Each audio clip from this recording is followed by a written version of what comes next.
بسم اللہ الرحمن الرحیم۔ بلکہ یوں سمجھ لیں ان لوگوں کا دنیا میں رہنا بھی ہمارے لیے باعث رحمت ہے، اور ان کا زمین کے نیچے جانا بھی ہمارے لیے باعث رحمت ہی ہے۔ جہاں میں اہل ایمان مثل خورشید جیتے ہیں، جہاں میں اہل ایمان مثل خورشید جیتے ہیں، ادھر ڈوبے ادھر نکلے، ادھر ڈوبے ادھر نکلے۔ یہ اہل اللہ ہیں، اولیاء کاملین ہیں۔ یہ وہ سورج ہے جو اگر اپنی آب و تاب کو چھپا لیتا ہے تو کسی چاند کے ذریعے سے تاریک راتوں میں روشنی ضرور دیتا ہے۔ میرے عزیزو، آج اس کی زندہ ایک مثال میں بتاؤں۔ آپ حضرات کو اس شخصیت کا تعارف کرانا میں یہ سمجھتا ہوں کہ سورج کو چراغ دکھانا، کیونکہ وہ ایک ایسی عظیم شخصیت کے حامل تھے، سیدی مرشدی تاج الشریعہ رحمت اللہ تعالی علیہ، کہ علماء عاملین فقہائے کاملین جو اس زمانے میں موجود ہیں، اب بھی ہیں، انہوں نے ہمیں یہی بتایا کہ اعلیٰ حضرت فاضل بریلوی رحمت اللہ تعالی علیہ کا ڈنکا پوری دنیا میں بجتا ہے اور ہم نے انہیں دیکھا نہیں۔ مفتی اعظم ہند مصطفیٰ رضا خان رحمت اللہ تعالی علیہ، جن کے تقوی کی مثالیں عرب دنیا میں بھی دی جاتی ہیں، ان کو ہم نے دیکھا نہیں، لیکن فقہا و محدثین و علماء عاملین نے اس زمانے میں کہا، ہمیں یہ کہا تھا کہ جس نے اعلیٰ حضرت کو نہیں دیکھا، مفتی اعظم ہند کو نہیں دیکھا، وہ تاج الشریعہ کو دیکھ لے، اس لیے کہ وہ وارث علوم اعلیٰ حضرت بھی تھے اور تقوی اور طہارت کے جانشین مفتی اعظم ہند کے بھی تھے، اور اپنے دادا سیدنا حامد رضا خان کا جمال بھی ان کے اندر تھا۔ گویا کہ بریلی شریف میں ہم نے دیکھا کہ کئی بزرگوں کی امانتیں سنبھالا ہوا ایک ایسا محدث کہ جن کے چلنے میں، جن کے اٹھنے بیٹھنے میں سنت رسول یاد آ جاتی۔ ہم نے دیکھا ہے اس عظیم باوقار شخصیت کو کہ لوگ جب انہیں دیکھنے لگتے تو پلکیں جھپکنا بھول جاتے تھے۔ اللہ نے وہ حسن و جمال انہیں عطا کیا تھا کہ ہزاروں تو صرف چہرہ دیکھ کر کے گناہوں سے توبہ کر لیتے تھے، ان کی نصیحتیں، ان کے بیانات بعد میں، لیکن جو چہرے کا جمال دیکھتا وہ مجمع میں بیٹھ کر کے ہی دل سے توبہ کرنے لگ جاتا۔ ایک دو نہیں، ہزاروں کو ہم نے دیکھا، اور کئی کفار و مشرکین بھی ایسے ہیں کہ جو کفر میں پیدا ہوئے اور کفر میں پلے بڑھے، لیکن جب وہ بارگاہ تاج الشریعہ میں آئے تھے تو انہوں نے صرف حسن و جمال کو دیکھا اور دائرہ اسلام میں داخل ہوئے۔ ایسی کئی مثالیں ہمارے پاس موجود ہیں۔ بغداد کے رہنے والے شیخ عمر سلیم العظمی، وہ اب بھی موجود ہے، امام اعظم ابو حنیفہ رحمت اللہ تعالی علیہ کی اولاد میں سے، اور برسوں مسجد امام اعظم ابو حنیفہ میں انہوں نے امامت کی۔ بغداد کے جب حالات خراب ہوئے تھے، 2003 کی بات میں کہہ رہا ہوں، 2003 سے 5 کے بیچ میں ہزاروں علماء وہاں سے ہجرت کر کے چلے آئے۔ انہی ہجرت کرنے والے علماء میں سے ایک عالم باعمل، ایک بڑے محدث جلیل علامہ عمر سلیم العظمی، یہ بغداد سے چلے تھے اور بریلی شریف آئے، حضور تاج الشریعہ رحمت اللہ تعالی علیہ کے مہمان بنے۔ حضرت نے بڑے اکرام، اعزاز، احترام کے ساتھ انہیں جامعۃ الرضا، جو آپ کا قائم کیا ہوا ادارہ ہے، جس کے ہم خوشاچین ہیں، جس کے ہم طالب علم رہے، وہاں کی مسند تدریس پر اس محدث کو بٹھایا۔ تاج الشریعہ کے حکم پر انہوں نے مسند تدریس سنبھالا، طلباء کو عربی پڑھاتے رہے۔ بغداد ہم ہر سال آج بھی جاتے ہیں، وہاں مشائخ کی کمی نہیں ہے، وہاں علماء کی کمی نہیں ہے، بلکہ وہاں تو اولیاء کاملین کا مرکز رہا ہے۔ بغداد آج بھی ہے، ہر طرف کے مشائخ وہاں آتے ہیں۔ ان مشائخ کو دیکھا ہوا ایک ایسا بندہ جو خود بھی شیخ ہے بغداد کا، وہ عمر سلیم العظمی، ہم ان کے پاس رہے ہیں، وہ استاد رہے جامعۃ الرضا کے، ہمیں عربی پڑھانے کے لیے مقرر تھے. ان کے پاس جب ہم بیٹھتے ہیں، ان کے لیے ہندوستان کی شخصیتیں کیا معنی رکھتی ہیں جو عرب کی شخصیتوں کو دیکھا ہو، جو بغداد کی بزرگوں کو دیکھا ہو، اس کے لیے ہندوستان کی شخصیتیں کیا معنی رکھتی ہیں. لیکن شیخ عمر سلیم آل اعظمی، ان کی بیان کردہ ایک روایت میں بتاتا ہوں. ظہر کی نماز کا وقت تھا، تاج الشریعہ جامعۃ الرضا میں تشریف لائے اور کبھی کبھار صحن میں ہی وہیں باہر مصلی بچھا کر نماز پڑھتے. دلی کا سفر ہوتا تو نماز جامعہ میں پڑھ کر کے آپ سفر کے لیے نکلتے تھے. تو سفر سے پہلے نماز پڑھ رہے تھے اور یہ محدث جلیل عراق کے رہنے والے بغداد کے ہاتھ باندھ کر پیچھے کھڑے ہیں، ان کا رکوع دیکھ رہے ہیں، ان کا سجدہ دیکھ رہے ہیں. طلبہ پیچھے کھڑے رہتے تھے. حضرت کی نماز ہونے تک ہم نے دیکھا کہ اس محدث جلیل کی آنکھوں میں اشک رواں ہیں، موٹے موٹے بوندیں جاری ہیں، چہرہ بھیگ گیا تھا. نماز ختم ہوئی، مصافحہ کیا اور حضرت سفر پر چلے گئے. پوچھا طلبہ نے اس شیخ جلیل سے، اس بغدادی بزرگ سے جو امام اعظم ابو حنیفہ رحمۃ اللہ تعالی علیہ کی اولاد میں سے تھے، جو مسجد امام اعظم ابو حنیفہ کے خطیب رہے، کہ آپ حضرت کو دیکھ کر روتے کیوں ہیں؟ فرماتے ہیں کہ میں نے بہت شخصیتوں کو دیکھا ہے عرب میں، اور اچھے زمانے میں ترکی کے آنے والے مشائخ، دراویش، کردستان کے آنے والے، سیریا ملک شام کے آنے والے فقہا، محدثین، بڑے بڑے ائمہ کو میں نے دیکھا اور ان سے علم بھی حاصل کیا. لیکن اس تاج الشریعہ کے چال چلن میں کوئی اور ہی بات نظر آتی ہے. کہا کیا چیز نظر آتی ہے؟ انہوں نے ایک بڑا جملہ ہمیں کہا تھا. کہتے ہیں میں ان کے حسن و جمال کو دیکھتا ہوں تو غرق ہو جاتا ہوں، اور سیدھے میں یہ سوچتا ہوں کہ پھر رسول کریم صلی اللہ علیہ وسلم کا حسن و جمال کیسا رہا ہوگا. آج 14 صدیوں کے بعد ہم آنے والے ایک شیخ کو دیکھ کر پلکیں جھپکانا بھول جاتے ہیں.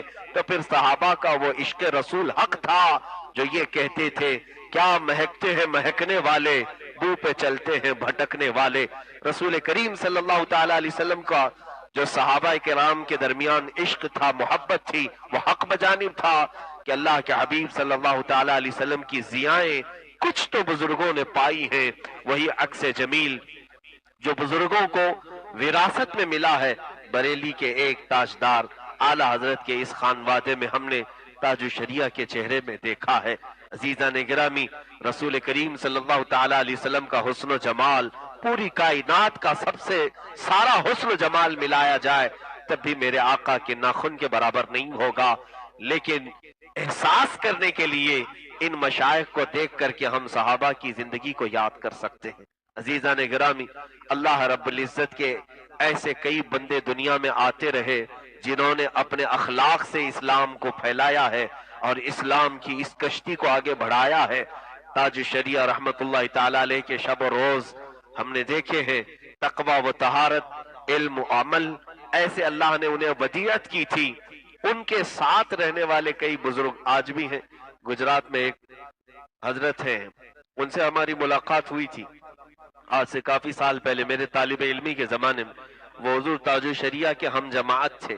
منظر اسلام جو اعلیٰ حضرت کا قائم کیا ہوا ادارہ بریلی شریف میں ہے، اس میں پڑھتے تھے. تاج الشریعہ نے وہاں پر تعلیم حاصل کی. تو پڑھنے کے زمانے میں بھی آپ کی آنکھیں بڑی کمزوری کے ضعف و نقاہت کی شکار تھیں.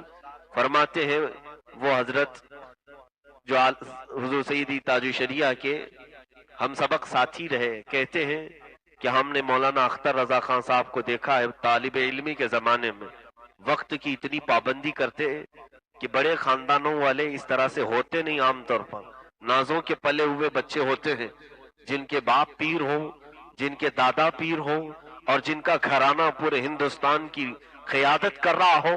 اس گھرانے میں پلنے والا بچہ بڑے لاڑ اور پیار سے پلتا ہے، نازوں کا ہوتا ہے. لیکن ہم دیکھتے کہ فجر کی نماز سے پہلے مسجد رضا میں پہلی صف میں یہ بیٹھے ہوئے ہوتے ہیں فجر کی نماز میں، اور درسگاہ کا وقت شروع ہوتا فجر کی نماز کے بعد تو تھوڑی ہی دیر پڑھتے تھے.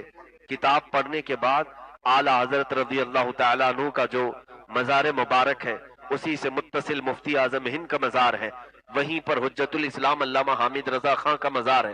یہ مزارات مسجد رضا سے لگ کر کے ہی ہیں قریب میں. حضور تاج الشریعہ کے متعلق ان کے ساتھی فرماتے ہیں ہم دیکھتے ہیں کہ چوکھٹ کے باہر یہ کھڑے رہتے تھے آنکھ بند کر کے, کتاب سینے سے لگا کر 1 گھنٹہ 1.5 گھنٹہ کبھی کبھار 2 گھنٹے وہیں چوکھٹ کے پاس کھڑے رہتے. کتاب ادھر کلاس میں پڑھتے, درسگاہ میں پڑھتے, اور اس کے بعد کتاب لے کر سینے سے لگا کر ان مزارات اولیاء کے سامنے کھڑے رہتے تھے. اور جب درسگاہ ختم ہوتی, گھنٹیاں پوری ہو جاتی, تو وہی کتاب دبا کر کے اپنے گھر چلے جاتے تھے. یہ معمول ان کا کئی دنوں تک تھا, کئی دنوں تک, حتیٰ کہ امتحان کے اوقات آتے تھے. امتحان کے دوران ان کے ساتھی فرماتے ہیں کہ سب سے پہلے فجر کے بعد آ کر اسی چوکھٹ کے پاس جہاں ان کا کھڑے ہونے کا مقام تھا, کتاب سینے سے لگائے اور آنکھیں بند کی اس چوکھٹ کے پاس کھڑے رہتے. لوگ فاتحہ کے لیے اندر جاتے ہیں, پھول پیش کرتے ہیں, چادر پیش کرتے ہیں, مگر اسی اعلیٰ حضرت کا یہ پوتا, اسی اعلیٰ حضرت کا یہ نواسا چوکھٹ کے باہر کھڑا رہتا, اور گھنٹے 2 گھنٹے تک نہ جانے کیا چیز ہوتی. پھر جب آپ کی فراغت ہوئی تو تاج الشریعہ کے وہ ساتھی فرماتے ہیں ہمیں یہ یقین ہوا کہ یہ درسگاہ میں اساتذہ سے کتاب کھول کر پڑھتے ہیں اور چوکھٹ کے باہر کتاب بند کر اعلیٰ حضرت سے پڑھا کرتے ہیں.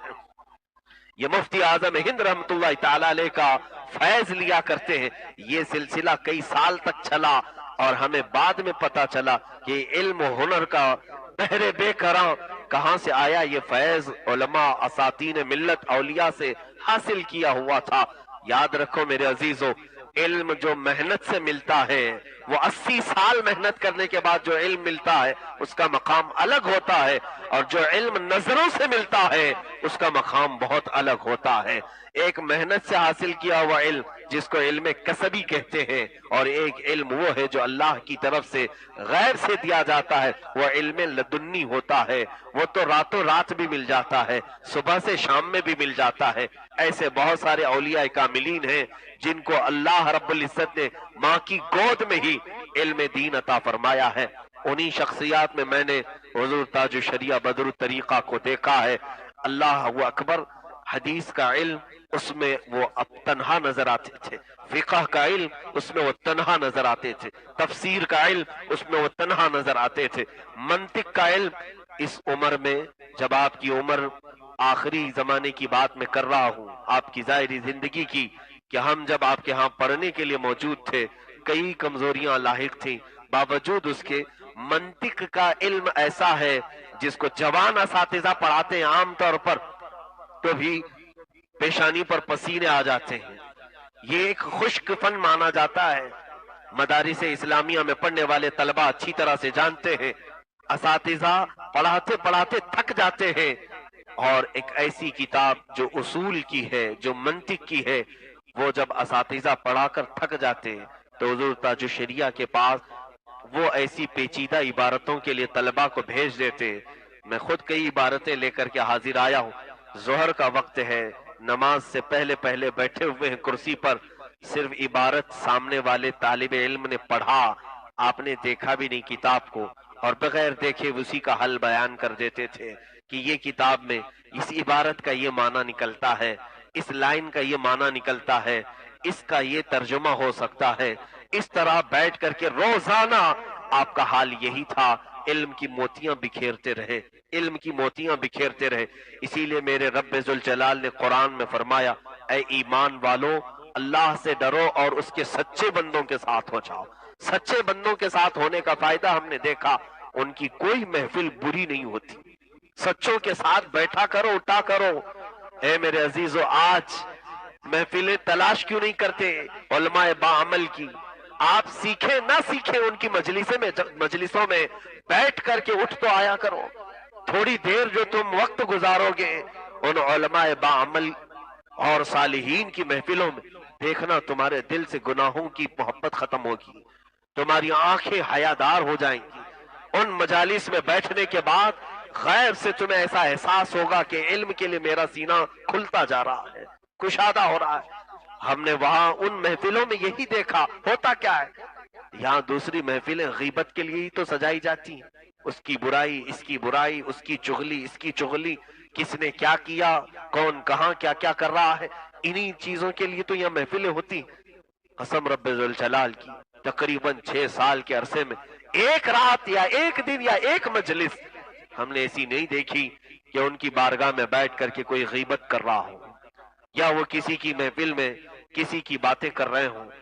آپ کی ہر مجلس میں، ہر محفل میں یا تو کوئی حدیث کی کتاب کوئی پڑھ رہا ہے اور آپ اس کی تشریح بیان کر رہے ہیں، یا تو خود وظیفہ پڑھ رہے ہیں اور لوگوں کو پڑھنے کی اجازت دے رہے ہیں، یا وہ بھی نہیں تو دور دراز سے آئے ہوئے لوگوں کو وصیت کر رہے ہیں، مرید بنا رہے ہیں اور انہیں تلقین کر رہے ہیں کہ تم وعدہ کرو کہ ہر برائی سے بچتا رہوں گا، ہر فرض ہر واجب کو ان کے وقتوں پہ ادا کرتا رہوں گا۔ کروڑ سے زیادہ لوگوں کو، یہ میں بلا مبالغہ کر رہا ہوں، کروڑ سے زیادہ لوگوں کو آپ نے اس بات کی تلقین کرائی کہ وعدہ کرو ہاتھ میں ہاتھ رکھ کر یا چادر پکڑ کر کے کہ میں آج سے ہر برائی سے بچتا رہوں گا، ہر فرض ہر واجب کو ان کے وقتوں پہ ادا کرتا رہوں گا۔ یہ جملہ تو روز کا تھا آپ کا، بلکہ دن میں کبھی کبھار 50 مرتبہ بیعت کرتے تھے، 50 مرتبہ۔ یہ میں عدد کے اعتبار سے اگر بتاؤں تو اس سے بھی زیادہ مرتبہ آپ بیعت کرتے تھے۔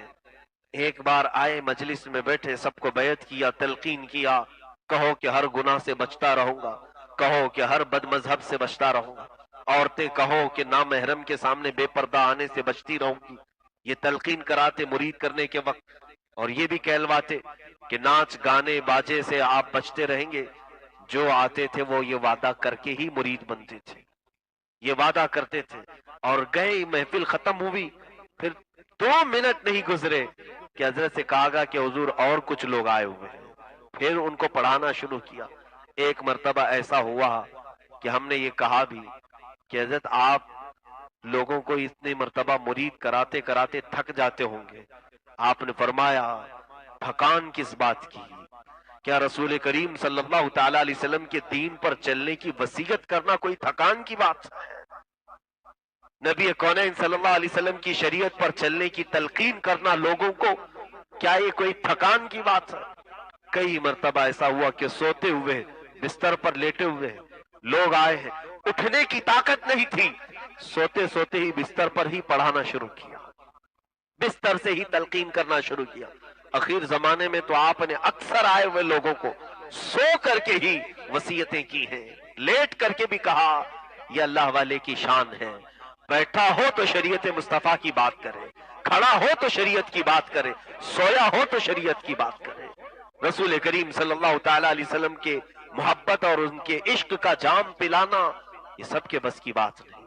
میرے عزیزو، جنہوں نے زندگی کا ہر لمحہ میرے آقا صلی اللہ علیہ وسلم کے دین کے لیے وقف کیا، تب رب تبارک و تعالیٰ نے ان کے جمال اور ان کے جلال کو لوگوں پر ایسا طاری کیا کہ آج بے ساختہ لوگوں کی زبانوں سے نکلا۔ یہ کسی نے ٹریننگ دے کر کے نعرے نہیں لگوائے ہیں، کسی کو سکھا کر کے یا بہت زیادہ ٹریننگ دے کر کے لوگوں کو نعرے کی تلقین کیے ہوئے وہ نہ، بلکہ بے ساختہ عام لوگوں کی زبان سے یہ نکلا، بستی بستی قریہ قریہ تاج الشریعہ تاج الشریعہ۔ جنہوں نے دیکھا نہیں وہ بھی کہنے لگے، جنہوں نے نہیں دیکھا وہ بھی یہ پکارنے لگے۔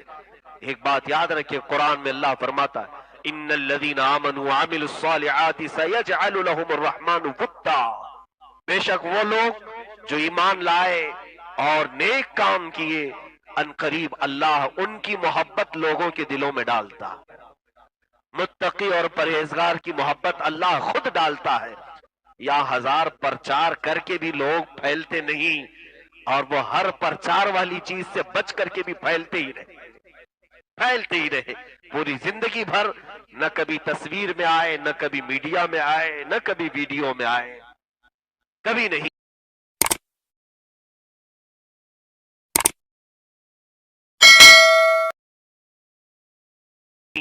اس کے باوجود پوری دنیا کے کونے کونے تک لوگ آپ کو جانتے رہے۔ آپ نے یہ ثابت کر دکھایا کہ جو اللہ کا ہو جائے، رسول کریم صلی اللہ تعالی علیہ وسلم کا ہو جائے، پھر اس کی تشہیر کرنا یہ بندوں کا کام نہیں، یہ اللہ رب العزت کے ذمہ کرم پر ہے، اللہ کے ذمہ کرم پر ہے۔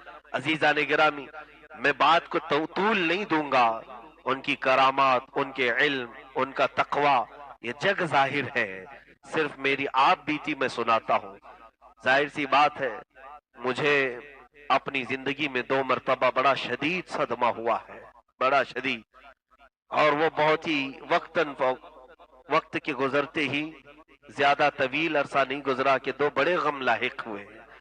ایک میرے والد گرامی حضرت علامہ محمد ابن حسن رحمہ اللہ آپ کی وفات، جنہوں نے ہمیں یتیم کیا، اور ان کے فوراً بعد حضور تاج الشریعہ بدر الطریقہ جو میرے روحانی باپ تھے، میری تربیت کے وہ مربی تھے، ان کا جانا ایک 2 ایسے صدمے ہیں کہ اس کے بعد خالی خالی مجلسیں لگنے لگی۔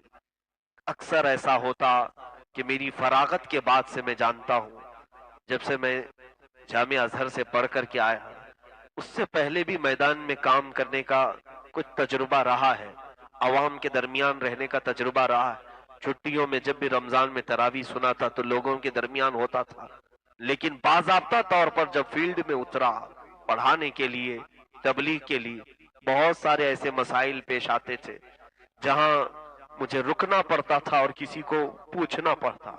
اس میں 2 شخصیتیں بڑا سہارا بنتی تھی، ایک میرے والد گرامی رحمت اللہ علیہ، دوسرے سیدی تاج الشریعہ رحمت اللہ تعالی علیہ۔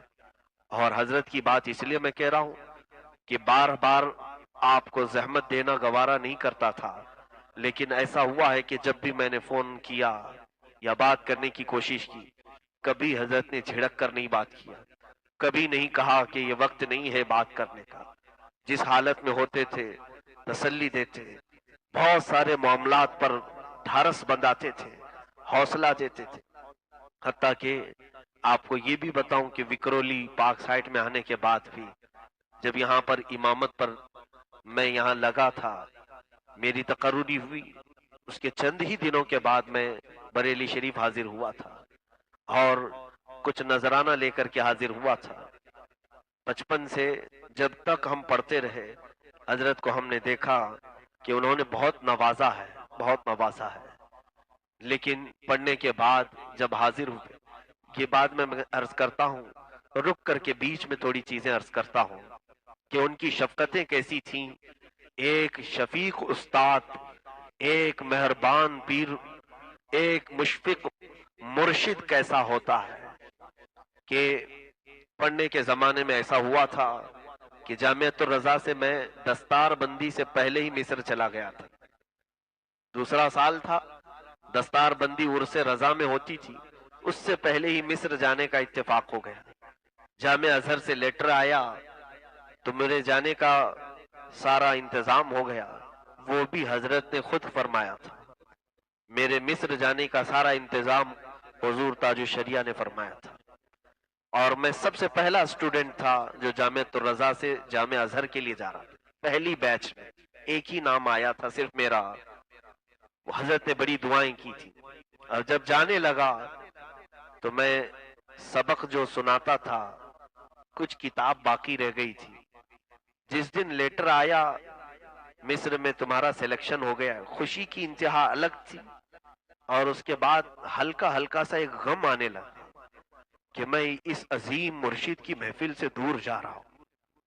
مجھے ایک بڑا غم تھا، پہلے لیٹر لے کر کے تو خوشی سے جامعۃ الرضا میں جھومتے رہے، لیکن جیسے ہی یہ لگا کہ حضرت کی محفل میں صرف میں کتاب پڑھتا تھا، میرے ساتھ اور 8 ساتھی اور بھی تھے، وہ سارے لوگوں نے اپنی ذمہ داریاں مجھے ہی دی تھی، کہا تھا کہ آپ زور سے پڑھتے ہیں، آپ حضرت کے قریب بیٹھ کر کے آپ ہی پڑھا کرو، تو کنٹینیو کتاب پڑھتا رہا۔ اچانک یہ خیال آیا تو ملاقات کے لیے حاضر ہوا، تو اس غم کا اظہار میں نے صرف کیا تھا کہ حضور جانے کی خوشی تو ہے ہی ہے، لیکن اس مجلس علم سے دور جانے کا غم بھی ہے۔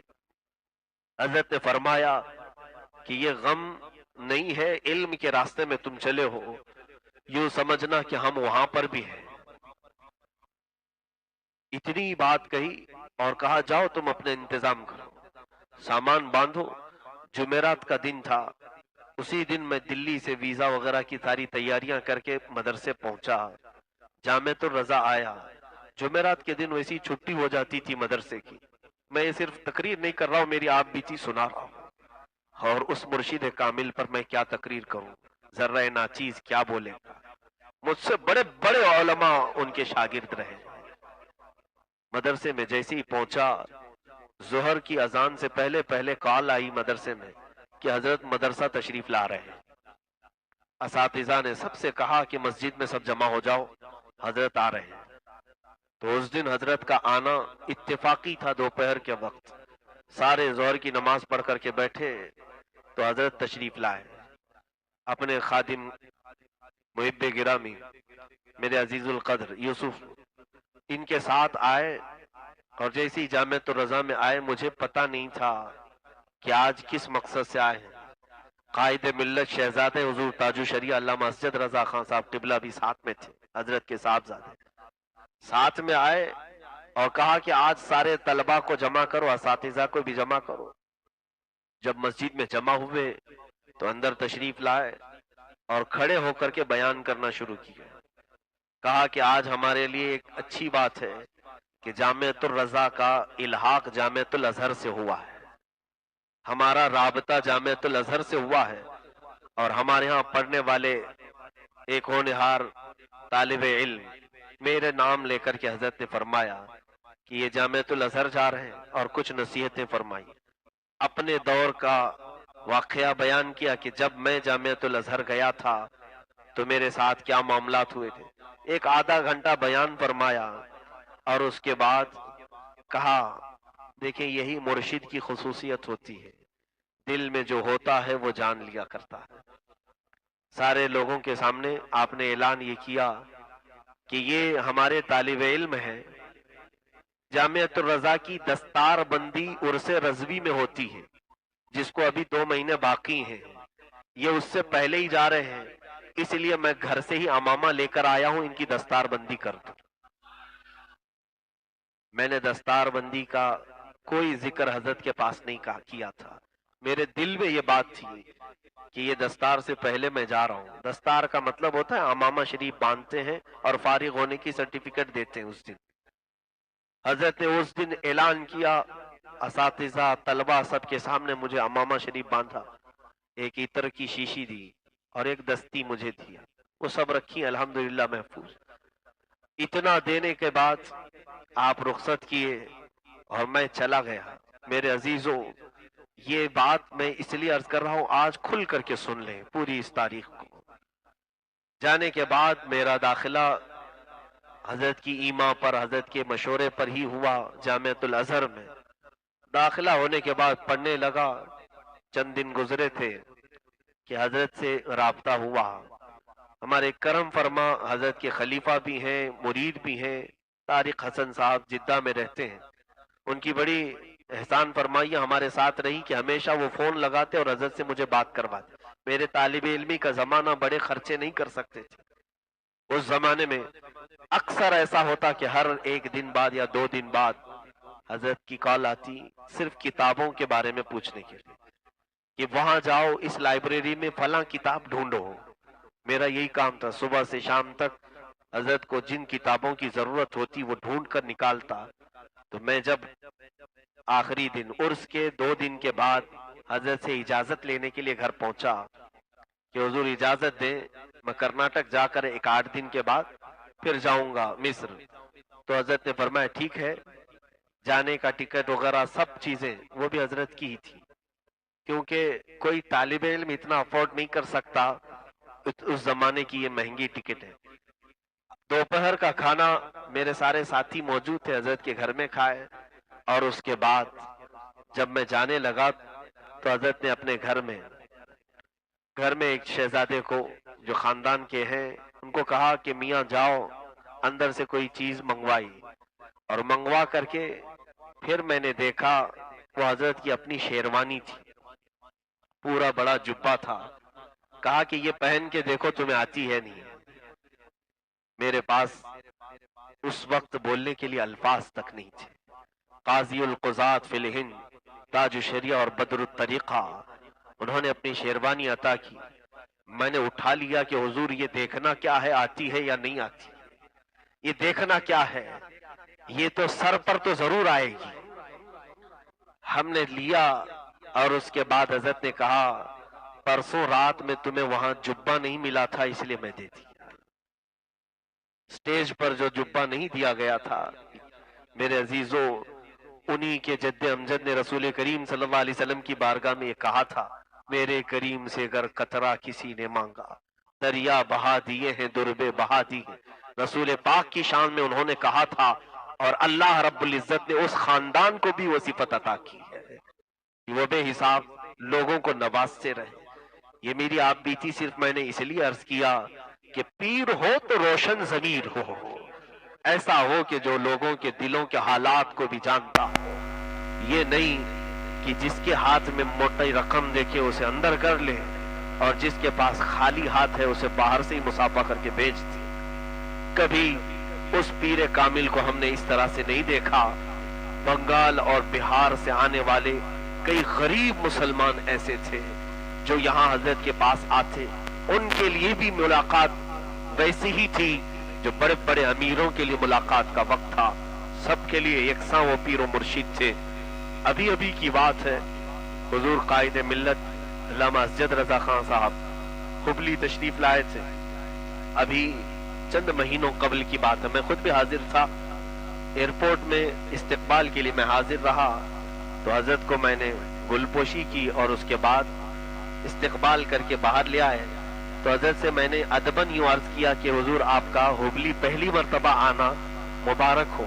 میرے علم میں تو یہی تھا کہ حضور اسجد میاں صاحب پہلی مرتبہ حبلی آئے، حضرت حضور تاج الشریعہ تو کئی مرتبہ آئے، خود ایک بار میری دعوت پر بھی تشریف لائے تھے، فخر ازہر کانفرنس حبلی میں ہوئی تھی، اس وقت حضرت 2009 میں تشریف لائے۔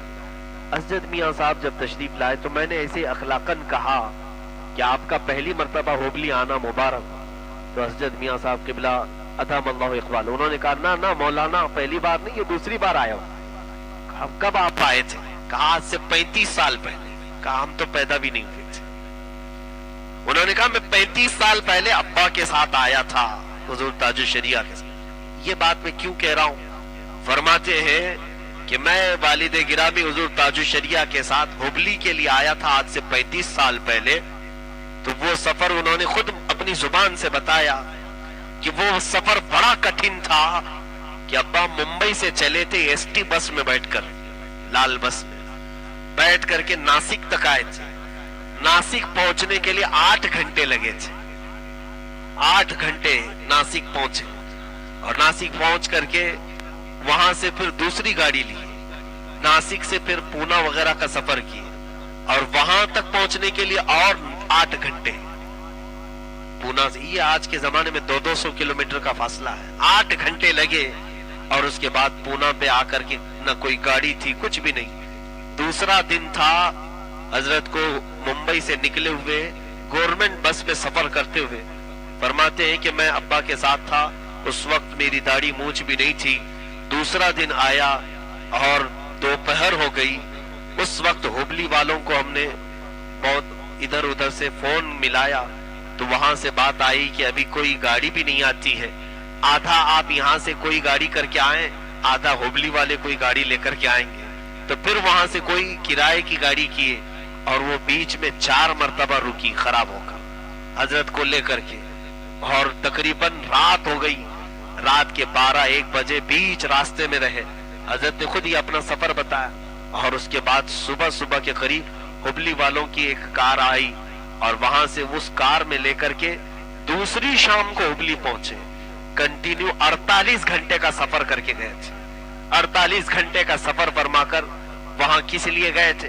تبلیغ اسلام کی خاطر، لوگوں کو عشق رسول کا جام پلانے کے لیے۔ یہ لوگ آج جو ہم نے دیکھا ہے حضرت کو پلین کا سفر کرتے ہوئے، کچھ ایسے بدبخت ہیں جو حضور تاج الشریعہ کے سفر کو لے کر کے سوال کرتے تھے، بڑے آرام دہ ان کے سفر ہوتے، تم نے ان کی جوانی کو دیکھا کہاں ہے کہ کس جگہ کا کیسا وہ سفر کرتے تھے۔ ان کے شہزادے گواہ ہیں آج 48 گھنٹے یا 50 گھنٹے کا سفر کر کے وہ حبلی جیسے علاقے میں گئے ہیں، وہاں پر ایسے لوگ کہ دیہاتوں سے لوگ آئے ہوئے، انہیں تو وہاں سلیقہ تک نہیں تھا۔ جہالت آج بھی بہت بھری ہوئی ہے کرناٹک کے بہت سارے علاقوں میں، ان علاقوں میں تبلیغ اسلام فرمایا، لوگوں کو سنیت کا جام پلایا، اور کبھی کبھار وہاں 8 دن تک رکتے تھے، جبکہ یوپی والے جانتے ہیں انہیں ساؤتھ کا کھانا راس نہیں آتا ہے۔ ساؤتھ اور نارتھ کا بڑا فرق ہے، شمال جنوب کا بڑا فرق ہے، وہ سارے کھانے بھی برداشت کرتے ہیں، چاہے اس وقت حضرت کو جو کھانا دیا جاتا، جس گھر میں ٹھہرایا جاتا ٹھہرتے تھے۔ ان بزرگوں کا صرف ایک ہی مقصد تھا کہ رسول کریم صلی اللہ علیہ وسلم کے دین کو ہر جگہ عام کیا جائے، میرے آقا کی محبت کو ہر جگہ پھیلایا جائے۔ ایک 2009 کی بات ہے، جب میں نے حضرت کو دعوت دیا تھا، اس وقت تو کثیر مشاغل تھے، باہر کے سفر، ہر جگہ کے سفر۔ میں نے صرف ایک بات کہی تھی کہ حضور یہاں پر قادیانیت پھیل رہی ہے، گاؤں گاؤں میں قادیانی آ رہے ہیں، آپ کی ضرورت ہے۔ اسی وقت حضرت نے کہا کسی سے کچھ بولنے کی ضرورت نہیں، میں آتا ہوں، جو تم تاریخ طے کرو اس میں ساری ٹکٹ بنو۔ میں نے ٹکٹ بنائے، میں نے پوسٹر بنائے، یہ ساری چیزیں میں طالب علمی کے زمانے میں سوچتا ہوں بڑے بڑے لوگ موجود تھے، لیکن حضرت ایک بچے کی بات پر اتنا لمبا سفر کیا، دلی سے ممبئی، ممبئی سے بلکہ اس وقت غالباً بنارس بھی گئے تھے، وہاں سے پھر ممبئی، ممبئی سے پھر ہبلی کا سفر۔ یہ تمام سفر صرف ایک بات پر، ایک بچہ بلایا ہے، لیکن کس بات پر کہ قادیانیت کا یہاں پر زور پکڑ چکا ہے اور یہ پھیل نہ جائے، یہ فکر امت ہوا کرتی تھی ان بزرگوں کی۔ آج لوگ اپنے ایک گوشے میں بیٹھ کر کے یہ سمجھتے ہیں کہ ہم دین کا بہت بڑا کام کیا، ان بزرگوں کی محنت اور ان کی قربانیوں کو ہم میں سے کوئی پہنچ نہیں سکتا۔ انہوں نے اپنی جوانیاں اس میں کاٹ دی، کتنے کتنے مہینوں سفر میں گزار دیا۔ عزیزان گرامی، اللہ اور اس کے رسول صلی اللہ تعالی علیہ وسلم کے لیے جو انہوں نے اپنے اوقات وقف کیے، اللہ نے انہیں وہ مقام عطا کیا، وہ مقام عطا کیا کہ ان کا رعب اچھے اچھوں پر قائم کیا، چاہے وہ وقت کے سلاطین کیوں نہ ہو، وقت کے کوئی بڑے سے بڑے عامل کیوں نہ ہو، عالم کیوں نہ ہو، حق بات بولنے کی ایسی جرت اللہ نے آپ کی زبان میں رکھی تھی۔ مصر کی بات میں بتاؤں، ہم تو رعایت کر جاتے ہیں، ارے رہنے دو بعد میں بولا جائے، ہم تو رعایت کر لیتے ہیں۔ حضرت کا معاملہ ایسا تھا کہ مصر تشریف لائے، جب ایک بڑے محدث ہیں جو جامع ازہر میں بخاری کا، مسجد جامع ازہر میں بخاری شریف کا درس دیتے ہیں، وہاں کا ماحول میں آپ کو بتاؤں کہ وہاں کے علماء بھی سوٹ بوٹ پہنتے ہیں، کیونکہ ایک کلچر ایسا بن گیا ہے۔ ترکی میں بھی حافظ قرآن بھی ایسا ہوتا ہے، سوٹ بوٹ پر ہوتا ہے، ان کا ایسا کلچر بن گیا ہے۔ ماڈرن کلچر، یورپین کلچر کو انہوں نے اپنا لیا اور اس کو وہ عیب نہیں سمجھتے، علماء بھی اس لباس میں آتے۔ کئی ایسے مصر میں جامع ازہر کے استاد وہ ٹائی سوٹ بوٹ میں ہی آتے تھے، جبکہ وہ بڑے بڑے عالم ہیں، حدیث پڑھاتے ہیں، فقہ پڑھاتے ہیں، بڑے بڑے فقہ کی کتابوں کے ماہر ہیں۔ حضرت کے جب وہاں جانے کے وقت ایک بڑے استاد ہیں جامع ازہر کے، مسجد جامع ازہر کے، وہ حضرت سے ملاقات کے لیے آئے، جو بخاری کے بڑے استاد تھے، وہ سوٹ بوٹ اور ٹائی میں تھے، ان کے ہزاروں کی تعداد میں وہاں شاگرد تھے، کئی شاگرد ہیں ان کے علماء، وہ حضرت کے بغل میں آ کر کے بیٹھے، اور اس وقت کان میں حضرت کے خلیفہ نے کہا کہ حضور یہ جو بڑے محدث آپ سے ملاقات کے لیے آئے ہیں، یہ ٹائی پہن کر کے آئے۔